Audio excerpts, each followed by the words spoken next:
Excited to kick off our panel on health and well-being, technology for better sleep.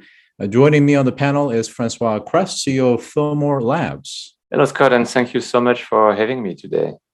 All right. Well, if you could start with giving us an overview of Feelmore Labs. Yes, and Feelmore Labs is a company we created back in 2016 in Cambridge, Massachusetts, based on neuroscience, based on a speculation that by vibrating on the skin, we would have the ability, with the right vibrations, obviously, to modulate some specific parts of the nervous system and hopefully get beneficial outcomes. Then it took us years of research based on existing, obviously, preliminary research done, but nothing really concrete. Then we performed tons of research around, vibrations around different parts of the body until we found a pathway which allows us today to have put on the market a wearable which improves sleep, anxiety, stress, and actually other mental aspects in wellness and potentially healthcare. Then basically the mission of the company has become to develop wearables which do something, which actively improve your mental health and wellness. And speaking of the first product that you were talking about is the Cove, which I use on a daily basis as well.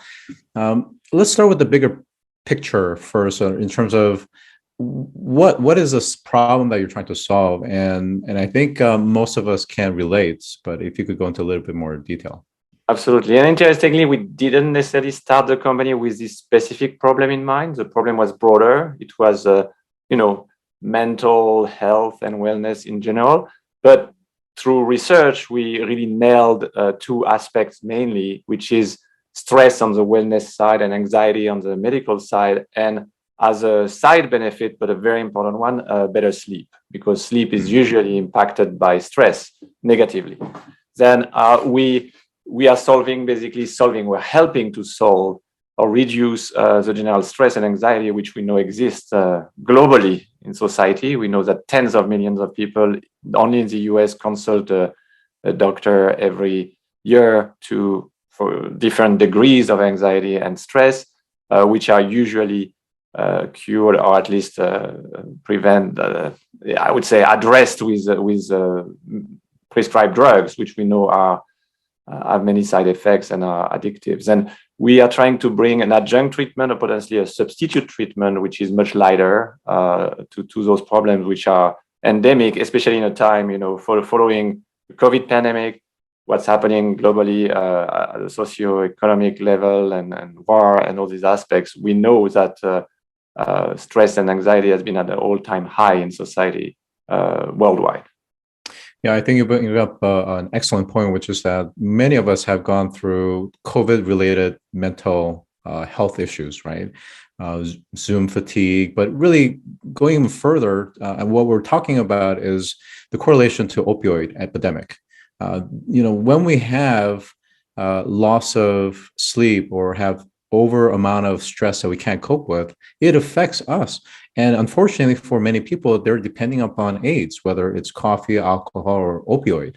And that's the kind of issue that we're talking about. And of course, underlying COVID and the war is you have pervasive issues from social media, from comparison. And I know your background coming from high fashion, envy, jealousy, desiring something that you aspire to, all these create a kind of a friction point internally, correct?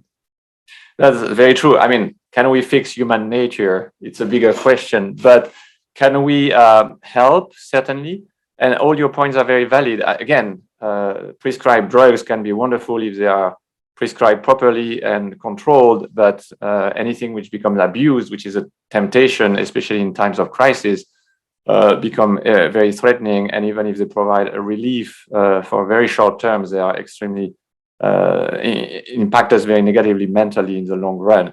Then what we are trying to do is study this actually pathway in the human body, which is very interesting and is becoming much more popular and much more studied, called interoception, which is the ability of our brains, our minds, our human minds to read all the inputs we receive from our internal processes, would that be chemical, biological, cardiovascular, digestion. All this information keeps going to the brain through the nerves, through chemistry.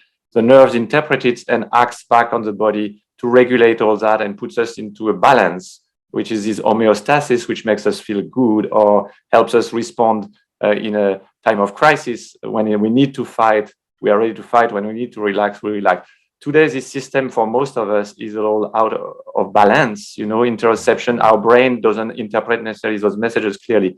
And what we have done and demonstrated with our technology, way beyond sleep, stress, and all the short-term benefits we are offering, is that we actually have the ability to increase interoception over time, meaning we give the ability to people to have a better subconscious, pre-conscious reading of their internal processes and get a better balance. We have the ability with our own bodies in general to fix our problems. We need all these external helps and little, pills and drinks and cigarettes and whatever because our body is not doing the job it's supposed to do, but it has the ability to do it. We just need to rebalance those abilities. And our vibration actually act on a part of the brain. We have seen that in various brain imagery studies, that we impact the part of the brain, the insular cortex, very central, which is nested all in the middle of all the big lobes. And this part of the brain controls or modulates interoceptions. And by training that daily through our vibration, which are external, and Scott, you experience them, they are very light, but they build over time a stronger insular cortex. Therefore, your brain becomes more able to manage your body, which is extremely important. So this is fascinating in so many ways because, just like we go to the gym to exercise and build up our muscle, we're talking about the ability to actually create a mechanism within our brain to be able to handle stress better. I think so many of us are constantly bombarded with things that we're always in a heightened state. And that, explains why so many of us kind of lose it when we're driving, and this results in a road rage, or other times you have people that are just raging out loud, including potential violence. So being able to help achieve homeostasis and be able to get to a point where we have a little bit more balance, that's really interesting and very much alluring. Now, it's not just about relaxation and stress management, but this also has an effect to sleep as well. How does it correlate to sleep? Then reasons why people can't sleep or are all the way on the right part of the spectrum have insomnia when it's chronic could be many reasons. You could have like respiratory issues, we know obesity is a problem. I mean, there are other, but the main chunk of sleep issues come from actually anxiety. That's when, as you describe, your wheels keep turning. You have been bombarded all day. You don't know how to calm down. You go to bed and you start thinking about your next day, and then you can't put that out of your head. You have to count sheep or whatever technique you have. Doesn't always work. Well, that's how we help with sleep. The first thing people notice while using Cove, either immediately or after a few days or after many days, depending on how their setup is and their interoception is when they start, usually that's on sleep, because they feel they fall asleep faster and they stay asleep longer. And it has a lot to do because, again, we increase this resilience to stress, and your response to stress is much more appropriate to the trigger. I think that's really what we offer with Cove after a period of time. And we see that again in the brain. Physically, the insular cortex becomes thicker physically, meaning it's stronger as I would say, an absorbent to stress. It helps you provide an appropriate response. You have to respond to stress. It's very healthy to fight when you need to fight, right? You need to. It's not we want people to be vegetables, but we want them to provide no road rage style. They have to approach the appropriate level of response, and they have to know how to relax when they don't have to provide a fight and flight response, which is for most of us, the main issue. We don't know how to check out. Yes. That's what really Cove does over time, provides this great ability to retreat in your own cove, which is why we call the product Cove, by the way. You have this ability to check out of your fight and flight response. Now, part of the reason we've invited you to our longevity track is that we're talking about sleep, and for somebody who has had chronic sleep issues, I recognize that from a science perspective, when you don't get consistent sleep, or you don't get quality of sleep in terms of deep sleep and REM, it's going to actually eat into your life. Effectively, you're going to cut your life short, and your life expectancy is going to be much more reduced. So sleep is directly related to longevity and then the well-being, because if you don't sleep well, the next day you're just not going to be performing at the best, because you're suboptimal and you haven't had chance, your brain and your body functions haven't had a chance to heal itself. Correct? There is a much, even I recently listened to a sleep scientist podcast, and actually if you don't sleep for at all, which is a famous torture technique, for a few days, you die. It's not even that you don't perform, you actually die. Sleep is as important as food and water for the human body. We know actually the process which is at stake, I mean, the parenthesis is that it comes from your guts. The lack of sleep creates oxidation in your guts, which we know now is an organ as important as your brain, and it shuts down your body and you die. Then sleep is primordial, is much more important than we have ever thought. These old theories that you can power through no sleep, and it's all work, and party hard, and you will sleep when you retire and all that. So there's no prestige around not sleeping anymore. I think it's widely understood that sleep is absolutely primordial for performance, but even for survival and for health. Then it goes way beyond just the performance aspect.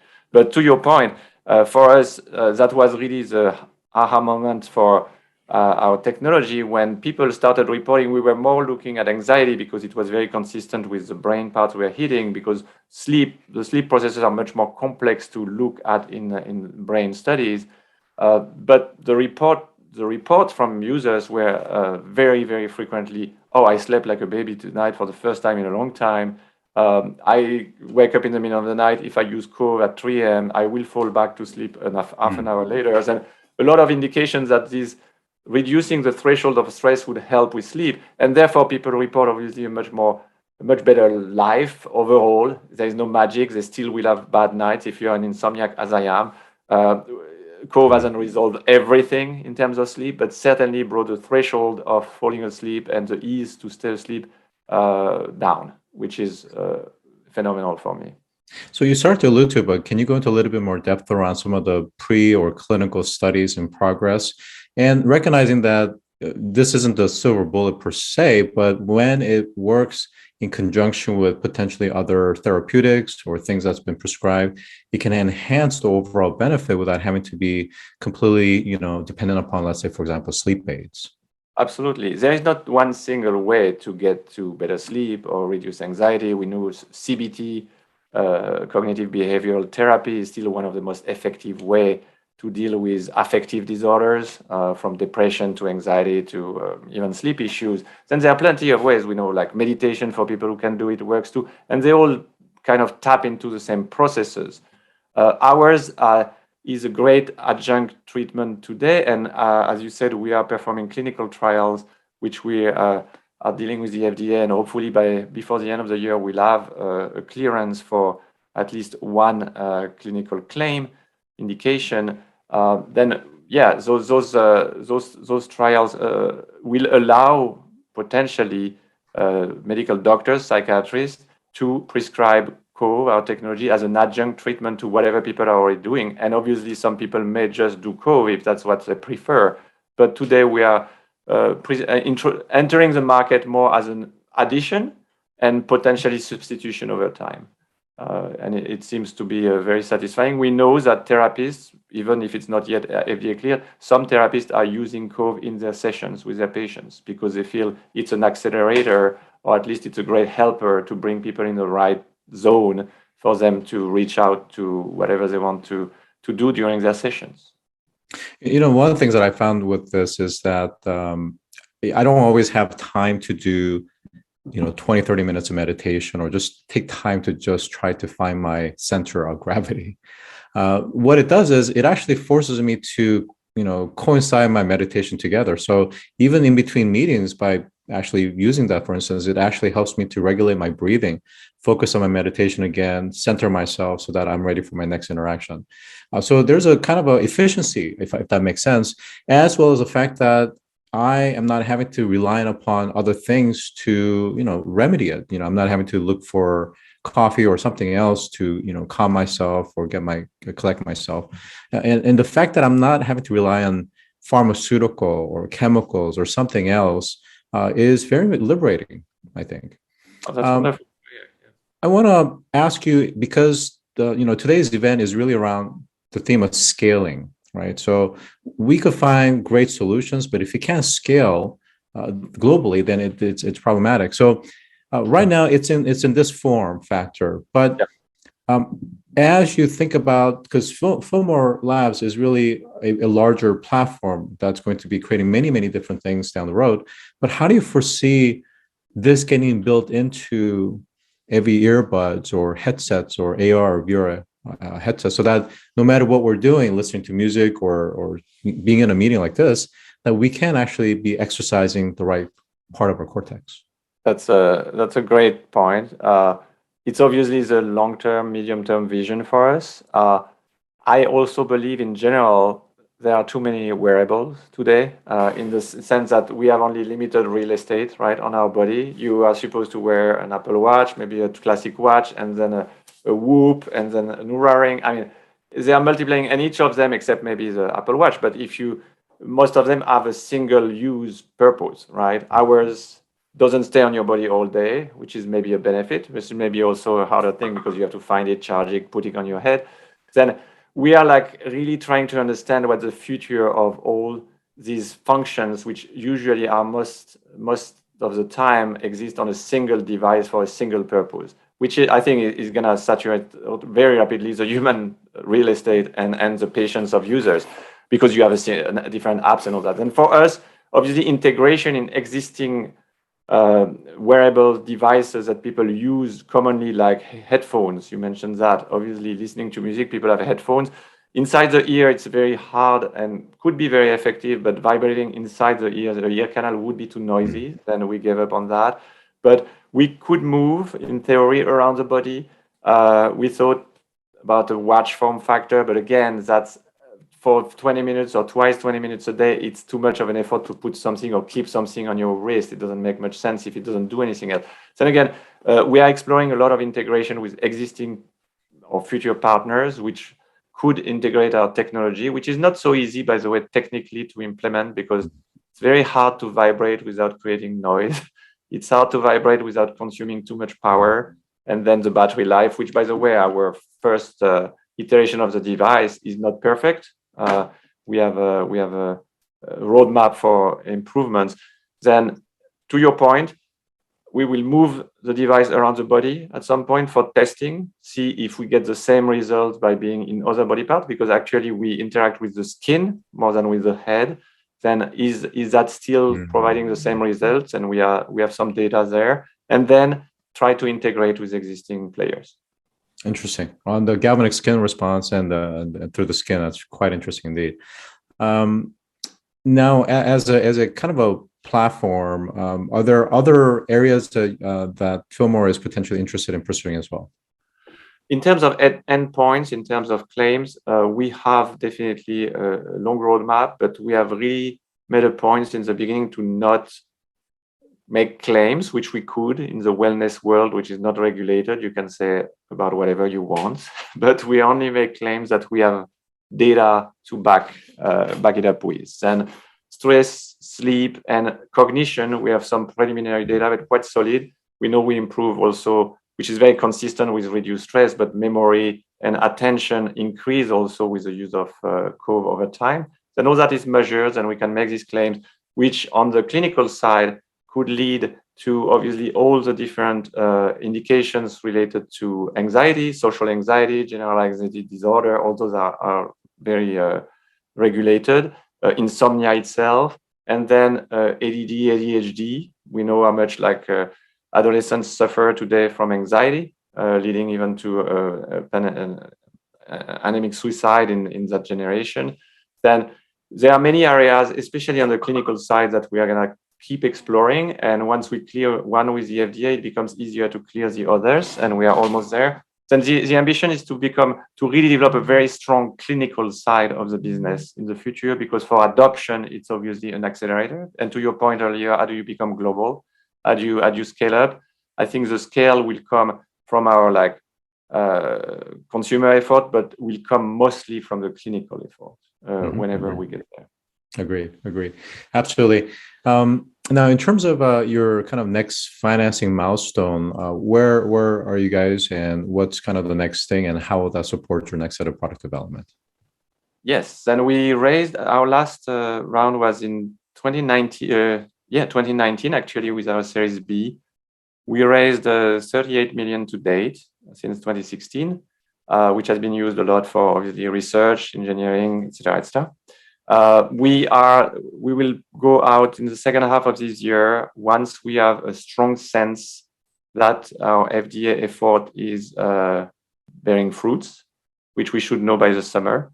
And then we'll definitely raise a strong Series C to be able first to expand our clinical effort, because that commercially we haven't done much there yet. Obviously, we're waiting for the FDA outcome, and we'll decide on the consumer side how much we push further, or if we go into more partnerships right away. And still open, but definitely this year will be a very important year with a big milestone, which is FDA clearance. FDA clearance is kind of opening a new massive door for us. And after that, we will have the ability to raise a bigger Series C. Yeah. Very exciting. Well, on a personal note, I was just going to say that, I've started to wear this Oura ring on a consistent basis. I'm very private. I don't like to share any of my information, but because my sleep was so poor, it compelled me to have to resort to, biometric and really capturing data. So I think there are going to be people that are going to desperately need something like this. And certainly as we are plagued by the potential, recession, the continual conflict in Russia, Ukraine, to, relatively, this uncertain world, post-COVID world of how to deal with things. Stress and anxiety is just only getting compounded, frankly. So this is very much needed, and we wish you all the best with some of the major milestones this year. I want to thank Francois for a terrific conversation on an issue that really, again, affects all of us, stress, sleep. So please give him a round of applause. We're now going to transition to our space track to talk about the lunar economy.